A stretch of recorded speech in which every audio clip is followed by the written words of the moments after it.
राजकुमारी और तितली। राजकुमारी अनन्या अपने महल के बाग में रोज सुबह घूमने जाती थी।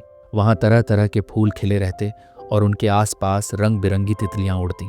उसे लगता कि अगर वह इन तितलियों को पकड़कर अपने कमरे में रख ले तो उसकी दुनिया और भी सुंदर हो जाएगी। एक दिन उसने सबसे बड़ी और सबसे चमकदार तितली देखी। अनन्या ने जल्दी से जाल लिया और उसे पकड़ लिया।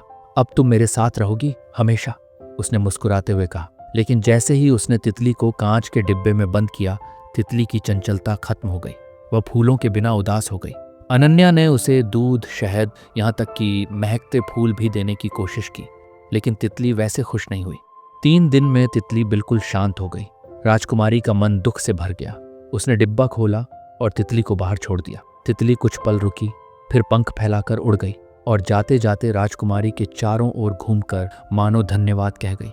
उस दिन अनन्या ने समझा कि असली खुशी किसी को अपने पास रखने में नहीं, बल्कि उसे उसकी आज़ादी और जीवन देने में है। तब से वह बाग में जाकर तितलियों को पकड़ने के बजाय फूल लगाती, ताकि और भी तितलियां आईं और खुलकर नाचें। मॉरल ऑफ द स्टोरी 1, सच्ची खुशी आज़ादी में है, पोजेशन में नहीं। अनन्या ने सोचा कि अगर वह तितलियों को अपने पास रखेगी तो वह खुश रहेगी, लेकिन जैसे ही तितलियों को जार में बंद किया गया, उनकी खुशी चली गई। यह हमें सिखाता है कि असली खुशी किसी चीज़ को कंट्रोल करने या पोजेस करने में नहीं, बल्कि उन्हें फ्रीडम देने में है।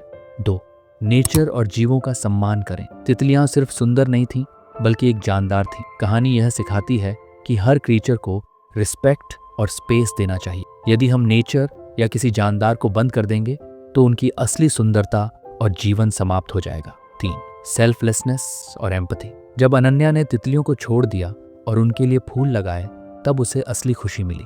यह हमें सिखाता है कि जब हम अपनी खुशी दूसरों की खुशी में देखते हैं, तब हमें असली खुशी मिलती है।